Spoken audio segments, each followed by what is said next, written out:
नीलकण्ठमिप्सिदर्थदायकं त्रिलोचनं कालकालमम्बुजक्षमक्षशूलमक्षयं हर हर महादेव। इस वक्त महाकुंभ चल रहा है। महाकुंभ की कई तस्वीरें आपको देखने को मिल रही हैं, लेकिन अब इसी दौरान कई बातों का जिक्र हो रहा है। इस दौरान कई तस्वीरें भी सामने आती हैं जिसमें नागा साधु भी नजर आते हैं। लेकिन नागा साधु के साथ साथ आज हम बात करेंगे अघोरी की। अघोरी और नागा साधु में क्या अंतर है, ये बहुत कम लोग जानते हैं। लेकिन इसके साथ आज हम आपको ये भी बताने वाले हैं कि अघोरी और नागा साधु की मृत्यु के बाद उनके शव का क्या होता है। अघोरी, ये नाम सुनते ही सबके मन में एक ऐसी तस्वीर बन जाती है जिसकी लंबी लंबी जटाएं हों, जिसका शरीर राख में लिपटा हुआ हो, जिन्होंने मुंड मालाएं गले में धारण की हों, माथे पर चंदन का लेप हो और उसके ऊपर उभरा हुआ तिलक। ये डरावना स्वरूप हर किसी के मन में भय पैदा कर सकता है, मगर इनके नाम का अर्थ इसके ठीक विपरीत है। अघोरी नाम का मतलब होता है एक ऐसा व्यक्ति जो सरल है, डरावना नहीं है, डरता नहीं है, जो किसी से भेदभाव नहीं करता। ये अक्सर आपको शमशान के सन्नाटे में जाकर तंत्र क्रिया करते हुए देखे जा सकते हैं। प्रयागराज में चल रहे महाकुंभ 2025 में इन दिनों अघोरी और नागा साधु भी लोगों के आकर्षण का केंद्र हैं। सोशल मीडिया से जुड़े लोग उनके साथ रील्स बनाते हैं और इस वक्त ये रील्स बहुत वायरल हैं। कहा जाता है इसके पीछे एक बहुत बड़ी कहानी है कि बाबा कीनाराम यूपी के चंदौली में जन्मे एक अघोरी तपस्वी थे। कुछ स्रोतों के अनुसार उन्हें शैव धर्म के अघोरी संप्रदाय का प्रवर्तक माना जाता है। उन्हें भगवान शिव का अवतार माना जाता था। अघोर का अर्थ है जो घोर नहीं हो, डरावना नहीं हो, जो सरल सहज हो, जिसमें कोई भेदभाव ना हो। अघोर बनने की भी शर्त होती है अपने मन से घृणा को निकालना। 7वीं सदी में जब सम्राट हर्षवर्धन का राज था, तब भारत आए चीनी तीर्थयात्री ह्वेंत्सांग ने अपने संस्मरण में अघोरियों और नागाओं के बारे में जिक्र किया। वो हैरान होकर लिखता है कि उत्तर पश्चिमी भारत में बौद्ध लोग नग्न तपस्वियों के साथ रहते थे, जो खुद को राख से ढकते थे। वो अपने सिर पर हड्डियों की मालाएं पहनते थे। हालांकि तब ह्वेंत्सांग ने उन्हें कापालिक या कोई विशेष नाम नहीं दिया था। अघोरी साधु अघोर पंथ पर चलते हैं। अघोर पंथ एक गूढ़ परंपरा है। इसमें जीवन मृत्यु के चक्र को समझने की कोशिश होती है। अघोरी साधु इसी पंथ के अनुयायी होते हैं। वो शमशान जैसी जगहों पर रहकर साधना करते हैं जहां एक आम आदमी जाने से डरता होगा। ये उनके वैराग्य को दिखाता है। साधना में नर मुंड का उपयोग प्रतीकात्मक है। ये मृत्यु और जीवन के चक्र का प्रतीक माना जाता है। अघोरी साधु मांस सेवन करते हैं, यहाँ तक कि जानवरों का कच्चा मांस तक खाते हैं। आमतौर पर अघोरी काले वस्त्र पहनते हैं या कई बार निर्वस्त्र भी रहते हैं। नागा साधु धर्म के रक्षक होते हैं और समाज में धर्म का प्रचार करते हैं। आदि गुरु शंकराचार्य ने 8वीं सदी में इस परंपरा की शुरुआत की थी। अब यही से हम आपको समझाएंगे नागा साधु और अघोरी के बीच का फर्क। दरअसल नागा साधु अखाड़ों में रहकर अनुशासित और संगठित जीवन जीते हैं। कठिन तपस्या करते हैं। शरीर पर भस्म लगाना उनकी साधना का हिस्सा है। नागा साधुओं का जीवन सादगी और धर्म के लिए समर्पित होता है। नागा साधु मांस मदिरा का सेवन नहीं करते। धार्मिक मान्यताओं के मुताबिक अघोरी साधु के लिए श्रृंगार का कोई नियम नहीं है। वहीं नागा साधु के लिए 17 श्रृंगार होते हैं। भस्म, तिलक, कुंडल, कड़े, ये सब नागा साधुओं के श्रृंगार हैं। जबकि अघोरी साधु हमेशा अपने साथ एक मानव खोपड़ी रखते हैं जो उनकी भक्ति का प्रतीक है। अघोरी मान्यताओं के मुताबिक खोपड़ी सांसारिक मोह माया से विरक्ति का एक प्रतीक है। ये उन्हें जीवन में और मृत्यु के चक्र का स्मरण कराती है। साथ ही वो शमशान की भस्म भी शरीर पर मलते हैं, लेकिन ये चीजें उनके श्रृंगार का नियम नहीं है। नागा साधु उम्र भर के लिए ब्रह्मचर्य के नियम का पालन करते हैं, जबकि अघोरी साधुओं के लिए ब्रह्मचर्य का कोई नियम नहीं होता। ब्रह्मचर्य को लेकर उनके विचित्र नियम होते हैं। वो इसे भी तंत्र साधना का हिस्सा मानते हैं।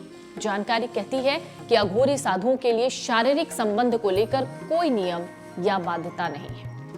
नागा साधु बनने के लिए 12 साल की कड़ी तपस्या करनी पड़ती है। इसमें कठिन परीक्षाओं का सामना करना पड़ता है, जबकि अघोरी साधु शमशान में रहकर साधना करते हैं।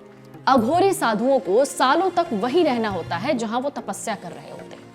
नागा साधु और अघोरी दोनों का जीवन कठिन है, लेकिन दोनों की तपस्या के बीच का फर्क बहुत बड़ा है और वर्षों का अंतर है। नागा और अघोरी दोनों ही भगवान शिव के उपासक हैं और भक्त माने जाते हैं, लेकिन नागा साधु शिव के वैरागी व्यक्तित्व की आराधना करते हैं, जबकि अघोरी शिव के विकराल यानी भैरव स्वरूप की आराधना करते हैं।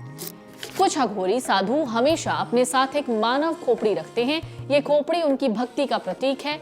ये संत भगवान दत्तात्रेय के अनुयायी भी हैं। दत्तात्रेय को अघोरियों का गुरु माना जाता है। दत्तात्रेय को शिव, विष्णु और ब्रह्मा का अवतार कहा जाता है। एक वेबसाइट है पीपल ग्रुप्स, जिसके मुताबिक देश में अघोरियों की संख्या करीब 20,000 है या उससे थोड़ी ज्यादा। अघोरियों को शिव के एक रूप भगवान दत्तात्रेय के उपासकों के रूप में जाना जाता है। माना जाता है अघोरियों के गुरु संत कीनाराम को और आदि गुरु और अघोर पंथ के संस्थापक देवता माने जाने वाले भगवान दत्तात्रेय ने प्रसाद के रूप में अपना शरीर अर्पित किया, जिससे उन्हें दिव्य दृष्टि की शक्ति प्राप्त हुई और उनके बीच गुरु शिष्य का रिश्ता स्थापित हुआ। यह दर्शन गुजरात में गिरनार पर्वत के ऊपर बाबा कीनाराम को दिखाई दिया था। भगवान दत्तात्रेय अघोरी परंपरा की शुरुआत करने वाले माने जाते हैं। माना जाता है दत्तात्रेय भगवान ब्रह्मा, विष्णु और शिव के अवतार हैं, जो एक ही भौतिक शरीर में एक साथ हैं। दत्तात्रेय को तंत्र के सभी स्कूलों में पूजा जाता है, जो अघोर परंपरा के पालन किए जाने वाले दर्शन हैं। उन्हें अक्सर हिंदू कलाकृति और लोक कथाओं के पवित्र ग्रंथों, पुराणों में दर्शाया जाता है, जो अघोरी तांत्रिक पूजा को अपने मुख्य अभ्यास के रूप में करते हैं। हिंगलाज माता अघोरियों की कुल देवता यानी संरक्षक देवी है। मुख्य अघोरी तीर्थ स्थल वाराणसी के रविंद्रपुरी में कीनाराम का आश्रम है। इस स्थान का पूरा नाम है बाबा कीनाराम स्थल कृम कुंड। यहाँ बाबा कीनाराम की समाधि है, जो अघोरियों और अघोरी भक्तों के लिए तीर्थ स्थल है। बाबा कीनाराम स्थल के वर्तमान प्रमुख यानी जो मठाधीश हैं 1978 से बाबा सिद्धार्थ गौतम राम हैं। भक्तों के मुताबिक बाबा सिद्धार्थ गौतम राम स्वयं बाबा कीनाराम के अवतार हैं। इसके अलावा कोई भी शमशान भूमि अघोरी तपस्वी के लिए एक पवित्र स्थान होगी। दक्षिण एशिया और हिमालय भूभाग में फैले हिंदू मातृ देवी की पूजा के लिए 51 पवित्र केंद्रों, शक्तिपीठों के पास के शमशान घाट अघोरियों द्वारा साधना करने के लिए पसंदीदा स्थान है। वो प्रेतवाधित घरों में ध्यान और साधना के लिए भी जाने जाते हैं। अघोर परंपरा में ऐसी मान्यता है कि अघोरी साधु की मृत्यु होती है तो उसके शव को जलाया नहीं जाता।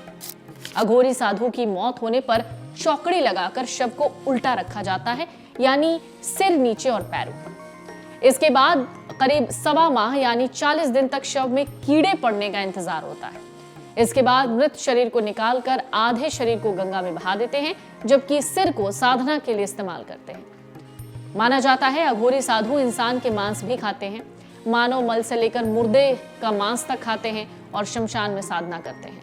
वो मानते हैं इससे घृणा का भाव खत्म हो जाता है, सब कुछ को समान भाव से देखने की दृष्टि हासिल हो जाती है। अघोर क्रिया व्यक्ति को सहज बनाती है। माना जाता है जो असली अघोरी होगा वो आम दुनिया में सक्रिय भूमिका नहीं रखते, वो केवल अपनी साधना में ही व्यस्त रहते हैं। अघोरियों की पहचान ही यही है कि वो किसी से कुछ मांगते नहीं। कुछ अघोरी नर मुंडों की माला पहनते हैं और नर मुंडों को पात्र के तौर पर प्रयोग भी करते हैं। अघोरी चिता की राख को शरीर पर लपेटते हैं और चिताग्नि पर ही खाना पकाते हैं। अघोर दृष्टि में स्थान भेद भी नहीं होता, यानी महल या शमशान घाट उनके लिए एक जैसे होते हैं। अघोरी के लिए खान पान में कोई भेद नहीं होता। वहीं नागा साधु केवल शाकाहार फलाहार पर ही रहते हैं। नागा साधु का मुख्य उद्देश्य धर्म की रक्षा करना, शास्त्रों के ज्ञान में निपुण होना है। वो अखाड़ों से जुड़े हुए होते हैं, समाज की सेवा करते हैं, साथ ही सनातन धर्म का प्रचार करते हैं। नागा साधु अपने शरीर पर हवन की भभूत लगाते हैं। ये भभूत हवन कुंड में पीपल, पाकड़, रसाला, बेलपत्र, केला और गाय के गोबर के हवन से तैयार होती है। नागा साधु की जीते जी श्राद्ध कर्म और पिंडदान होता है। ऐसे में इनकी मृत्यु के बाद इनका दाह संस्कार नहीं होता। इनके शव को या तो गंगा में सीधे प्रवाहित कर देते हैं या फिर इनकी समाधि बना दी जाती है।